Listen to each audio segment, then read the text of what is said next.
Je pense que le problème fondamental de ne pas reconnaître le vote blanc, c'est qu'on donne aux représentants l'illusion qu'ils nous représentent vraiment.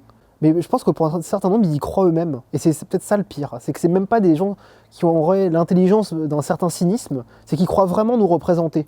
Reconnaître le vote blanc, c'est donner le moyen aux gens de faire un pas, entre guillemets, de faire un pas de côté, c'est-à-dire de dire bah non, stop, là vraiment, ce qu'on nous a proposé ne nous convient pas. J'ai grandi dans un foyer très politisé. Vraiment, moi, j'ai un souvenir, c'était en 2007 pour l'élection présidentielle. J'ai été très très déçu de ne pas pouvoir y participer parce que à l'époque j'avais 16 ans, donc j'étais à 2 ans de pouvoir choisir et je me sentais vraiment très frustré de ne pas pouvoir participer à cette grande décision nationale, de ne pas pouvoir choisir pour qui j'allais voter, de ne pas pouvoir dire aux gens j'ai voté pour telle personne. Et c'est donc avec beaucoup d'enthousiasme que j'ai voté pour la première fois en 2009-2010 pour des élections régionales, je crois, et surtout pour les présidentielles de 2012, qui ont été mon premier vrai vote. J'ai été à des meetings politiques, j'ai voté au premier tour, j'ai choisi au premier tour et j'ai éliminé au second, j'ai fait comme on m'avait dit de faire.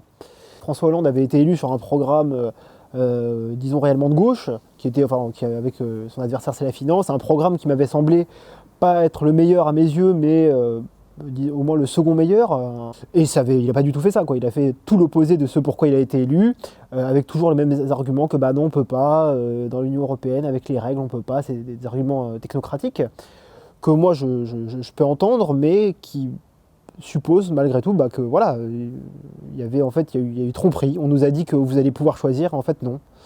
On ne pouvait pas choisir, on ne pouvait pas vraiment décider.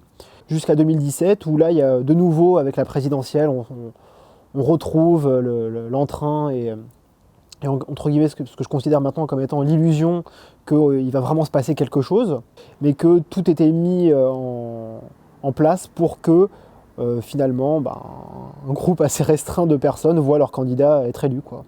J'ai voté donc blanc pour la première fois au second tour de 2017, où là, vraiment non. Et le fait que dans la plupart des discours qu'on entendait, en particulier dans les médias, on nous expliquait, on raisonnait comme si les abstentionnistes et les gens qui votaient blanc n'existaient pas en fait. On ne raisonnait que sur les votes inscrits.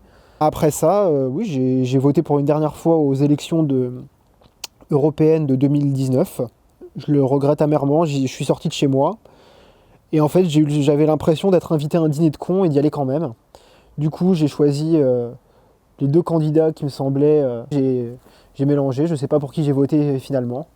Mais je regrette vraiment même d'avoir fait ça parce que on ne se rend pas à l'urne pour faire ce genre de choses. Autant ne pas y aller, ou autant voter blanc. La reconnaissance effective du vote blanc, ce serait vraiment donner les moyens aux gens de remettre en question les règles du jeu. Et sans cette possibilité-là, on n'est pas vraiment dans une vraie démocratie à mon avis.